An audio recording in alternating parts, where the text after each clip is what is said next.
Matt Painter has retained every single eligible scholarship player for 2026, creating interesting questions about the expectations of next year's squad.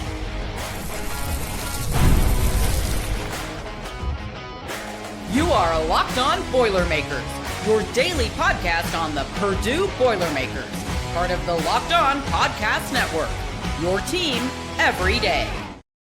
Hello and welcome into another episode of Locked On Boilermakers here on the Locked On Podcast Network. Now, the number one sports podcast network where it's your team every day. I am your host. I am Nick Garvin. I talk Boilermakers every day here on the Locked On Podcast Network, the only daily Purdue show out there, when we have a very fun episode headed your way today, because over the weekend it was announced that Matt Painter has retained every single eligible player for 2026. And that creates questions about what are the expectations for this team with most everybody back.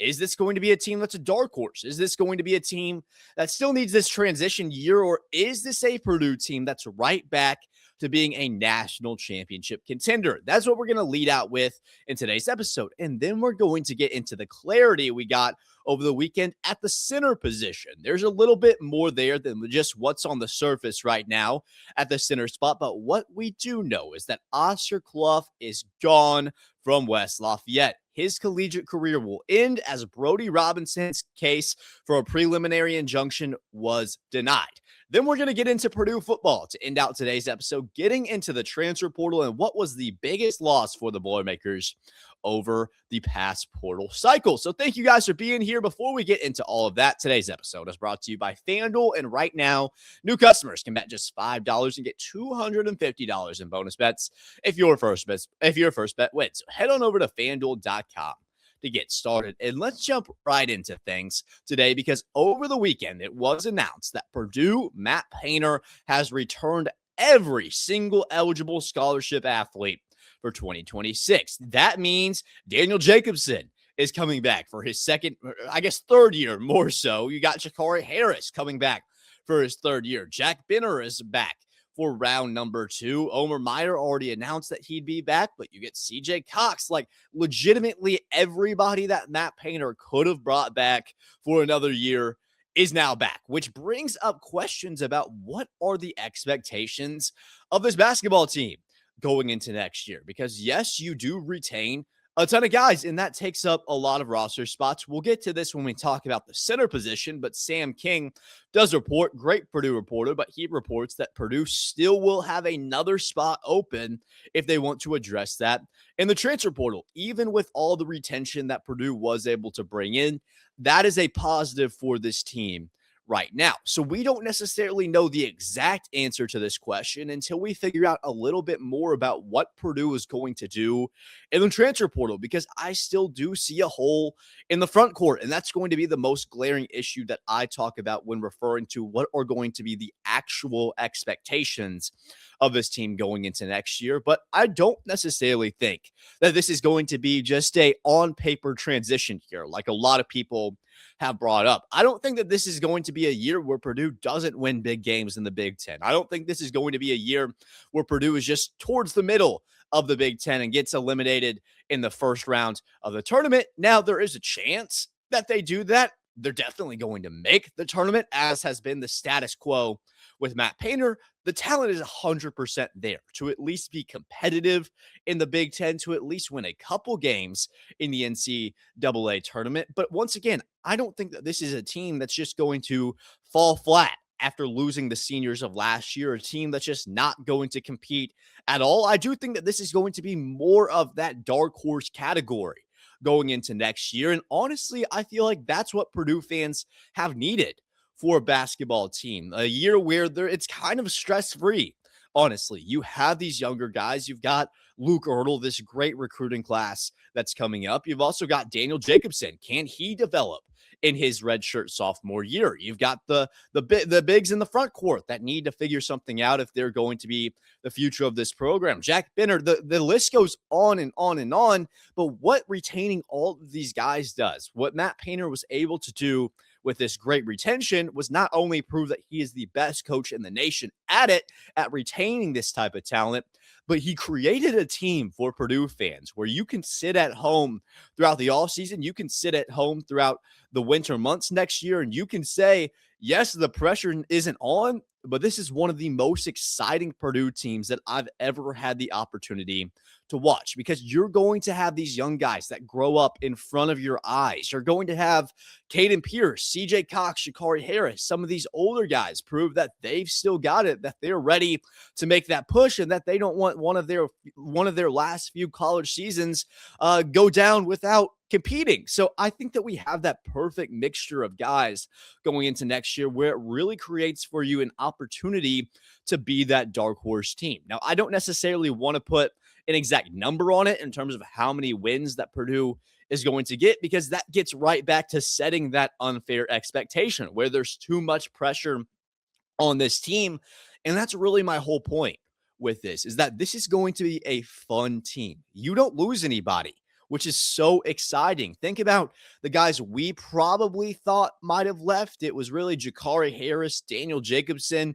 Didn't see a way that Jack Benner was going to leave, because I assume his role will be much bigger going into next year. But looking at Gicarri Harris, what he's going to bring you, he was a guy that I thought could have gotten a much bigger role elsewhere, especially when you look at all the guards, all the forwards that are in that 3 spot. You've got Antoine West, you've got Jack Benner, Gicarri Harris, maybe a Caden Pierce if he slides over. Don't necessarily see that happening right now. Even a CJ Cox and Omer Meyer slots in that starting lineup. There are so many different opportunities for Gicarri Harris to get passed up this year, but the fact that he stays, the fact that you get another year of Gicarri Harris, another year of that size at the 3 where you can plug him in and he can start. Hopefully he'll be able to find some consistency on the offensive side and be able to make some of those threes, get you in a spot where you're really comfortable with having him starting.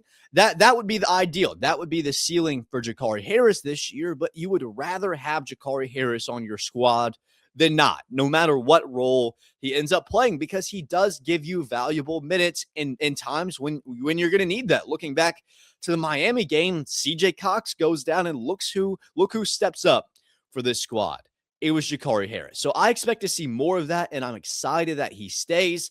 On the other side, you've got Daniel Jacobsen, who I thought could have gotten a huge NIL bag from elsewhere, being 7'4", not necessarily having it all put together yet, but being a guy that could develop into a starting center in college basketball. I could see that at Purdue as well. It's going to take a little bit. Matt Painter still has a lot of work to do on Daniel Jacobsen, but I could still definitely see Jacobsen being a starting center going into next year. And that's one of the biggest questions, if not the biggest question now for this team in terms of actually evaluating what the expectations are going to be. As I mentioned a little bit earlier, all eyes are really set on the front court right now. We have clarity at the point guard position. It's going to be a battle between Luke Ertl and Omer Meyer. You have clarity at the shooting guard. It's going to be CJ Cox, or you slide him over to the 3 one way or the other. You pretty well have that backcourt figured out. But you've got Caden Pierce, who Purdue, their social media page listed at 6'6"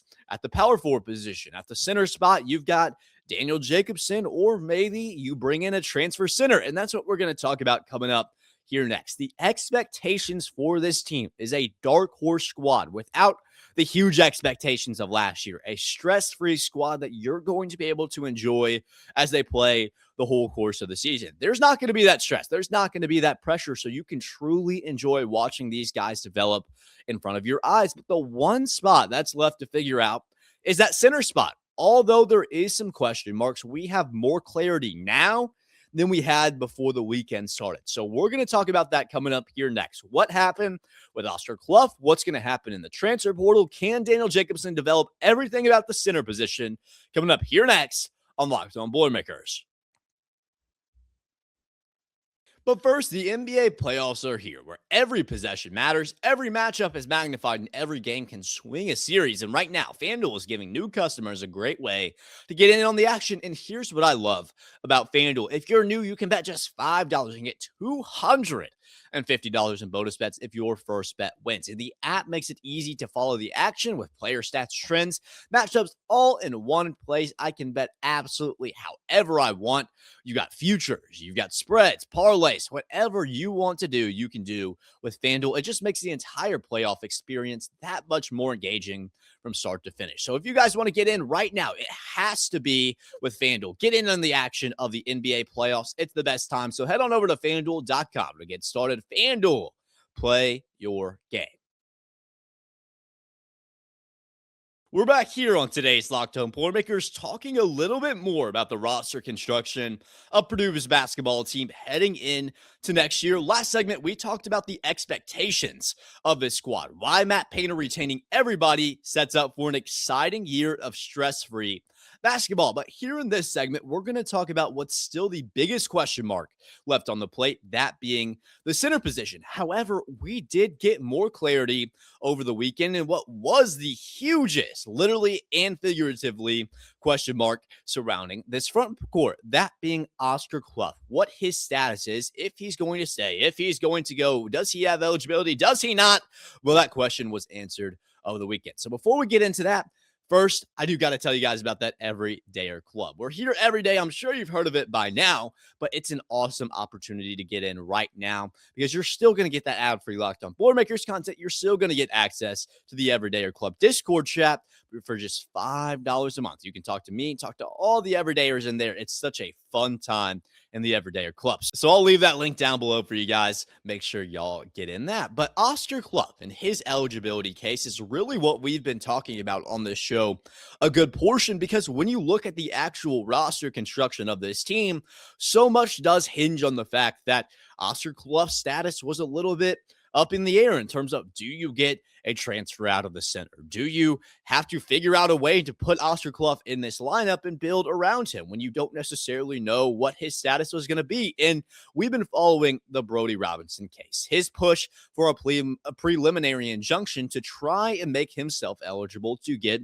into the transfer portal. If he were to get granted that, Oscar Clough would have a pathway to saying, well, Brody Robinson, you got this waiver of eligibility. Why should I not be eligible as well? That was the case. That's where we stood going into Friday as Brody Robinson's case for the preliminary injunction really kicked off. If you remember back to Monday, he had that Zoom call, but they pushed it back to Friday where we were supposed to get answers. And unfortunately, we did. Unfortunately for Oscar Clough and unfortunately for Brody Robinson, Robinson's preliminary injunction was declined, meaning that as of right now and for the foreseeable future, not only will Brody Robinson be ineligible, not only will Oscar Clough be ineligible, but almost every player in the same situation where you have those JUCO years you've already played for will also be ineligible, giving us a lot more clarity, essentially saying Oscar Clough will not be back next year. And it was very poetic. I don't know if this was timed well or not, or if this was the intention there. But as soon as that post goes out, or as soon as the preliminary injunction is declined, the post goes out from Purdue that says all these guys will be back going into next year. And of course, Oscar Clough was not included. So it almost makes me wonder if they waited for that case to end in order to tweet out that post and give us some answers about who's coming back, depending on what the Oscar Clough status was. But now we know Oscar Clough will not be back in West Lafayette going into next year, which begs the question, what is going to happen at that center position? Because as of right now, you have Daniel Jacobsen, who is a young guy coming up, still 7'4", still has the tools to be a great basketball player, but hasn't necessarily put all of that together just yet. You got Raleigh Burgess, who's coming up. He redshirted last year, could be solid, but is he ready to step into that role as a starter in just year one? And then you've got Sinan Juan, who's coming up. He's your big 7-foot freshman out of Maryland coming up, but we saw him. He doesn't necessarily look too ready. He played on Saturday night, but you started to see what we've been talking about with Sinan Juan, that it's going to take a little bit to develop a guy like that who's great on the defensive side, but as of right now, the offense isn't totally there in terms of his footwork in the paint. So you have three guys, and none of them necessarily look like the answer at starting center. If I were to guess, if I were to thrust one of these guys into the lineup as of right now, it would have to be Daniel Jacobsen, because really that's your only option. You're not going to want to put a guy in there that has no experience playing actual college basketball. And as of right now, Daniel Jacobsen is the only guy that does qualify as a player that's actually played real minutes in real game time. So Daniel Jacobsen would have to be the guy that's starting at center as of right now. But do you necessarily feel comfortable with that? Because I don't. I think it would be a good opportunity for him to develop. I think it would be a good opportunity for him to get better.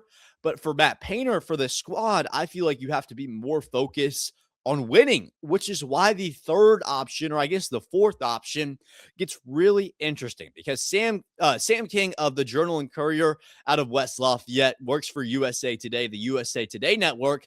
He's a great reporter, but he reported that even with all the retention, even bringing all of these guys back, Purdue is still going to have one roster spot available if Matt Painter is going to want to go after a transfer big, which according to all reports, everything that we've talked about on the show, paired with Brian Newbert, who said that Matt Painter was looking after a big. Also the Brandon Garrison report. You also have the Joel Munch report that comes out a little bit last week. All signs point towards the fact that Purdue is going after a center in the transfer portal of some type of center in the transfer portal to pair with Caden Pierce in that front court. And you absolutely need that, in my personal opinion. Now, you can find a way to get Burgess in the lineup. If you want to redshirt Sinan Juan, you can absolutely do that. Or if you want to find a way to get him in as well, you can do that. But I don't feel comfortable for 1 minute starting Daniel Jacobsen in the starting lineup as of right now. You have to go and get someone in the transfer portal. And that's why I feel a lot better now, knowing that even with retaining all of these guys, now that Oscar Clough is no longer eligible to play at Purdue, you're still going to have the opportunity to do that. You're still going to have the opportunity to bring in a guy like you did last year with Clough, where you notice that that is the one real spot on this roster where you're not necessarily solid. After losing to Houston, you know you need to pair someone up with Trey Kaufman-Renn. And now we set in a very similar situation where alongside Caden Pierce, you're going to need size, you're going to need strength, and you're going to need a guy that has played real minutes in college basketball and that has produced, and that will be a solid player for you in the paint. That's what you need. You need a real upgrade from Daniel Jacobsen, because if you can't get that, number one, what's the point of paying the $3 to $4 million that people are reporting bigs are getting right now in the transfer portal? And number two, if you're not able to get a real upgrade from Daniel Jacobsen, what's the point of not just letting Jacobsen play? I don't think that's the option you want to go for, but that's the reality of the situation. So Purdue is going to have to find a guy that's not necessarily in the top 10, because I don't see Matt Painter paying for a guy that's a top 10 center in the transfer portal right now. But you're going to have to find a guy that's going to be able to produce for you, and then on paper, especially on the court, that is going to be a guy that is a step up from Daniel Jacobsen. You need a player that has played genuine minutes, a player that is ready to come to West Lafayette and work. It's going to be interesting to see how that fit is in the front court. Looking back to last year, yes, Trey Kaufman-Renn was bigger, but I honestly think that with Caden Pierce, you are going to have more three-point shooting, because he'll shoot it 2 to 3 times a game. Trey Kaufman-Renn would never shoot the three ball, so it'll be interesting to see how that plays out, but you're going to have to get a physical big in the front court to match along Caden Pierce. But at least now we have some answers. Trey Kaufman-Renn is gone. Same with Oscar Clough. Going to need a brand new front court going into next year. Now that Caden Pierce is here, you have option number one. But with Oscar Clough gone, you're going to need to find some answers at the center position. Is it Daniel Jacobsen? Is it Raleigh Burgess? Or is it Sinan Juan? Who knows? I expect it to be a transfer, but we'll keep you guys updated on that path as we go on here throughout the week on Locked On Boilermakers. But coming up next, I want to switch our eyes to football for a little bit and look back to the transfer portal. More specifically, who Purdue lost. Who was Purdue's biggest loss in the transfer portal last year? Who might hurt the Boilermakers as the year goes on? That's coming up here next on Locked On Boilermakers. But first, it's tax time. But for a lot of us, the old way of doing taxes is a lot. Trying to book an appointment that's not the most convenient, sitting in a waiting room with a stack of papers, emailing back and forth and wondering if they really got your situation. Well, this year, you're getting a major upgrade because Intuit TurboTax now has in-person locations nationwide where you can meet face-to-face with a real tax expert and get your documents uploaded straight to your TurboTax app on the spot. And just like that, you're done. Your TurboTax expert works to get you every dollar you deserve while you get real-time notifications as you go about your day. It's the relief of walking in and meeting a real person, then walking out knowing your taxes are being handled right. So head on over to turbotax.com/local to find a store near you and book your appointment today. As we end out today's Locked On Boilermakers, we're going to switch over to a football side of things. And throughout the last week, we've been talking about the different position groups and some of the new coaches that are coming back in. You've got Zach Crabtree, who's building up a renewed offensive line. That's one spot in the portal where I thought Barry Odom did a great job rebuilding that offensive line. We talked about the receivers and what that squad is going to look like. We have also talked about the linebacker core under Kevin Kane. That's kind of the unit where he wants to be great, the relentless attack first defense that he's trying to instill. But today I'm going to take a bit of a different look at the transfer portal, a different look at this new look Purdue roster as we try to get you guys ready for spring ball, which is already kicked off as we speak. But I want to get you guys kind of used to some of these newer players that are coming in. But today I want to take a look at some of the players that are leaving, and more specifically, what I think are the biggest losses for Purdue. Which guys hit the transfer portal are going to hit Purdue? And when I looked at this, trying to find the answers to that question, I kind of noticed that the guys Purdue brought in this year are much better than the guys that left. So that's definitely a positive note for Barry Odom, especially when you look at last year. The roster was constructed in a very similar way. You have to bring in a ton of different transfers, but I feel like this year, Barry was able to get some of the guys that he wanted a little bit more, was really able to be more intentional about the roster he was able to construct going into this year. And you see that throughout the transfer portal. You got guys like Mendoze, who comes in, a 4-star transfer out of Georgia on the edge. You got Boaz Stanley on that offensive line. Jerrick Gibson, who's going to be a star running back for this team. But one of the guys that I think left that could hurt Purdue, and I've got really two guys at this position, but it's going to be at the receiving core. And this is still the spot for Purdue where I think that they are at their worst right now, because you lose Michael Jackson III. He graduates, and then Armhad Branch hits the portal to transfer to USF. I think that this is going to be a big loss, and not necessarily because Armhad Branch was great last year out of those 2 games to start out the season, but more so because of the fact that I don't necessarily see the depth you have